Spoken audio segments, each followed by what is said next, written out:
So guys, welcome to a new video. As you can probably tell, I'm in my back garden again. The reason for that is it's pretty late, it's about 1 o'clock in the night, and I just got back from a massive leg day session.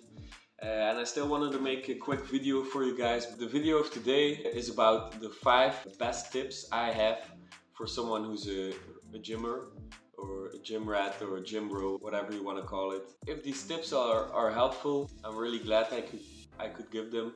If they are not helpful, please share them with someone whom they might be helpful for. Without further ado, let's get right into the video. Let's start with tip number 1. It's a tip that I recently figured out, and it's about the back and bicep training. So if you train your back and your biceps in the same training session, you should train your bicep first. And why is that? It's because if you do all the bicep exercises first, your bicep will be really fatigued and really tired.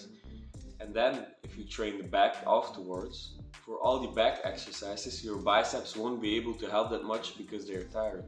So your back will be required to pull more of the weight on itself, and back will not be able to count on the biceps because they are too tired from the beginning of the training already.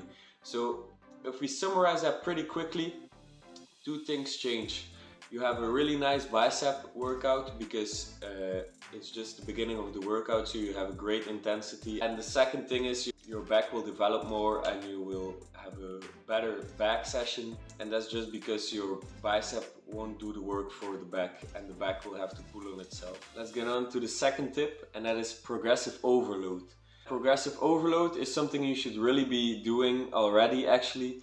And if you aren't doing it already, you should really look into it and try to implement it in your training routines. If you do progressive overload, what you have to do is you have to add an extra rep or an extra kilogram or an extra set to your exercise. So actually you should be gradually building towards a more heavy or a longer workout or exercise. That way, in a few months' time, you will pull or push really a lot more weight or do a lot more sets. Just like that, you'll develop faster. It's really not that difficult to implement in your training routine, and it's really helpful, and it will help you progress a lot. You should really do it.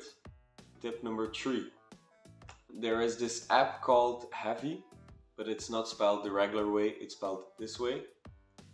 And it's an app where you can track everything, so you can make your own workout programs, you can track all your workouts, all your set, weight, reps, everything. It's also really helpful for doing progressive overload, because you can just look at your last workout and see what weight you did, what reps, what sets, and then do one more of something. It's really easy to use when you're trying to progressive overload. That was it for tip number 3. Let's go on to tip number 4. The 4th tip of today is time under tension of your muscles. I'm going to be explaining this one with an example. So let's say we have person A, and person A is doing bicep curls, and he does 10 reps of bicep curls, but he performs them really fast, and he does like 10 reps in 3 seconds. Person B does only 5 reps of the bicep curl, but he does them really slow, and he takes 10 seconds to perform all 5 reps. Most people would think the person who did 10 reps will progress more because he did more reps, but that's not always the case. Actually, it's not the case most of the time. You should look at it the other way around. Person A, his muscle was only under tension for 3 seconds, while person B muscles were under tension for at least 10 seconds. So it's more than 3 times as much, so person B will progress faster and he will make more gains. You should try to do all your reps and sets really slowly. Just control your body, control your muscles, take it easy and rep them out. That was it for tip number 4. Let's get on to the next tip and the last tip. Tip number 5.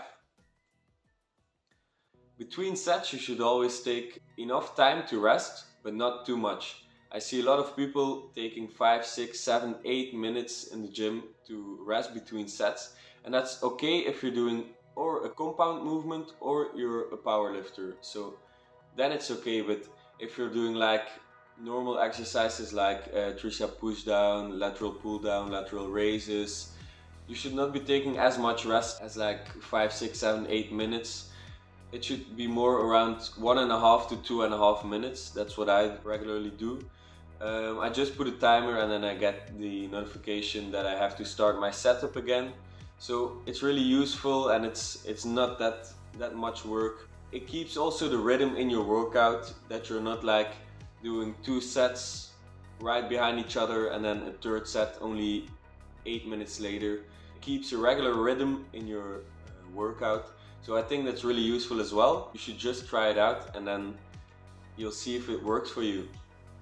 That was it for today's video. I hope you enjoyed it. Thank you very much for joining, and see you in another video. Bye.